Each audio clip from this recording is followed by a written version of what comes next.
Indian ఎకానమీలో IT సెక్టార్కి సంబంధించి కొన్ని లేటెస్ట్ క్వశ్చన్స్ చూద్దాము. First question, digital personal data protection act protection చట్టాన్ని ఎప్పుడు చేశారు? 2023లో వేయడం జరిగింది డిజిటల్ పర్సనల్ డేటా ప్రొటెక్షన్ చట్టాన్ని. కాబట్టి ఆప్షన్ 3 అనేటువంటిది కరెక్ట్ ఆన్సరు. 5G సేవలను తొలిసారిగా ఎప్పుడు ప్రవేశపెట్టారు? భారతదేశంలో 5G సేవలను తొలిసారిగా ఎప్పుడు ప్రవేశపెట్టారు? 2022 అక్టోబర్లో 5G సేవలను 5G సర్వీసెస్ను ప్రవేశపెట్టడం జరిగింది. కాబట్టి ఆప్షన్ 1. 2024 మార్చి నాటికి దేశంలో టెలి సాంద్రత అంటే ప్రతి 100 మందికి ఉండేటువంటి టెలిఫోన్ కనెక్షన్ల సంఖ్య. కాబట్టి ప్రతి 100 మందికి ఎంత జనాభాకు కలిగి ఉంది అంటే 100 మందికి 85.7 మంది దగ్గర ఈ టెలిఫోన్లు ఉన్నాయి. అంటే ఆప్షన్ 1 85.7% అనేటువంటిది కరెక్ట్ ఆన్సర్ అవుతుంది. 2024 మార్చి నాటికి ఇది దేశంలో టెలి సాంద్రత. ఇక 4th క్వశ్చన్, 2024 మార్చి నాటికి దేశంలో వైర్లెస్ టెలిఫోన్ కనెక్షన్ల సంఖ్య ఎంత? వైర్లెస్ టెలిఫోన్ కనెక్షన్ల సంఖ్య ఎంత అంటే 116.5 కోట్లు.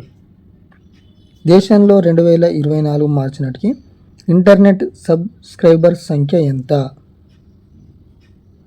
ఆప్షన్ 1 95.4 కోట్లు.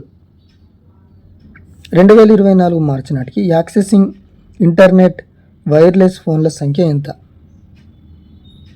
2024 మార్చి నాటికి యాక్సెసింగ్ ఇంటర్నెట్ వైర్లెస్ ఫోన్ల సంఖ్య ఎంత అంటే ఆప్షన్ 2 91.4 కోట్లు. 2023 నాటికి దేశంలో టెక్నాలజీ స్టార్టప్స్ సంఖ్య ఎంత? 1 31,000.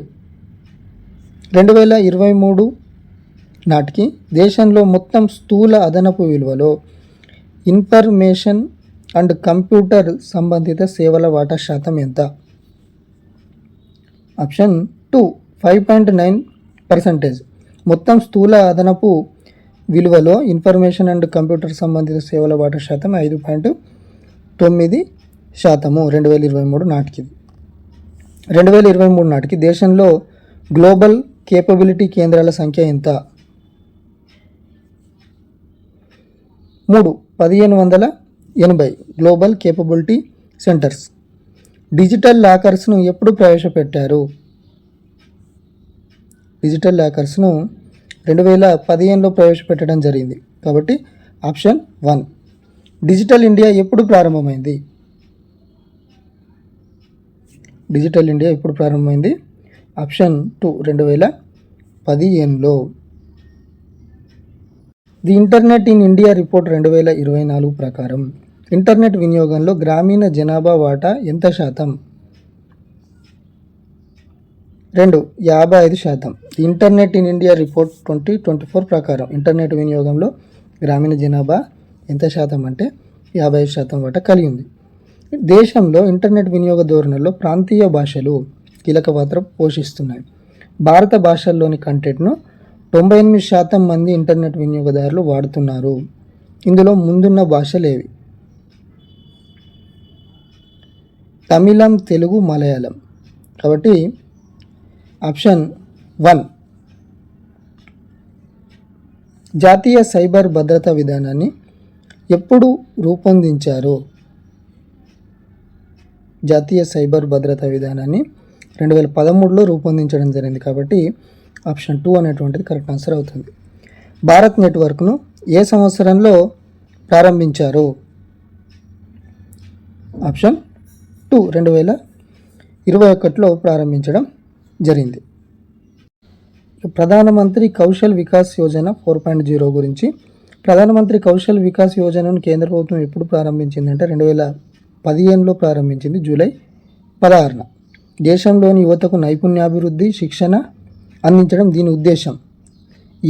ఎగ్జాంపుల్ ఏంటంటే Kaushal AI, robotics, internet of things, drone technology, ఇటువంటి దాంట్లో స్కిల్ డెవలప్మెంట్ చేస్తున్నట్టు నైపుణ్యాభివృద్ధి శిక్షణను ఇందులో ఇస్తారు. 2023-24 కేంద్ర బడ్జెట్లో ప్రధానమంత్రి కౌశల్ వికాస్ యోజన 4.0ను ప్రారంభిస్తున్నట్లు ఆర్థిక మంత్రి నిర్మలా సీతారామన్ ప్రకటించారు. వచ్చే 3 ఏళ్లలో దేశంలోని లక్షలాది యువతకు నైపుణ్యాల్లో శిక్షణ ఇవ్వడం ఈ పథకం ముఖ్య ఉద్దేశం. ఇందులో భాగంగా on jobs training, industry partnership, industry అవసరాలకు అనుగుణంగా కోర్సులను అందిస్తారు. ఇది ప్రధానమంత్రి కౌశల్ వికాస్ యోజన గురించి. 4.0ను 2023-24 కేంద్ర బడ్జెట్లో ప్రారంభిస్తున్నట్టు ఆర్థిక మంత్రి నిర్మలా సీతారామన్ ప్రకటించారు. స్టార్ట్ అయింది పథకం ఎప్పుడంటే 2015 జూలై 16న. ఈ కామర్స్ గురించి 2030 నాటికి ఇండియన్ ఈ కామర్స్ పరిశ్రమను $350 బిలియన్ డాలర్లకు చేర్చాలని కేంద్ర ప్రభుత్వం లక్ష్యంగా పెట్టుకుంది. అసంఘటిత రంగంలో ఇండియన్ రిటైల్ మార్కెట్ అతి పెద్దది. వచ్చే 3 నుంచి 5 ఏళ్లలో ఈ కామర్స్తో కలుపుకొని మోడర్న్ రిటైల్ వాటాను 30-35% పెంచనున్నట్లు 2023-24 ఆర్థిక సర్వేలో ప్రభుత్వం పేర్కొంది. మన దేశంలో ఈ కామర్స్ మార్కెట్ ప్రాధాన్యం గత కొన్ని సంవత్సరాలుగా బాగా పెరిగింది. Digital India programme, UPI payments, open network for digital commerce మొదలైన వాటిని ప్రభుత్వం ప్రోత్సహించడం ఇందుకు కారణం. డిజిటల్ పర్సనల్ డేటా ప్రొటెక్షన్ చట్టం 2023 ఉద్దేశం ఏంటంటే comprehensive data protection framework, safe guarding consumer information. So digital personal data protection చట్టము ఎప్పుడు స్టార్ట్ అయిందంటాము 2023లో. దాని ఉద్దేశం ఏంటంటే comprehensive data protection framework, safe guarding consumer information అటువంటిది.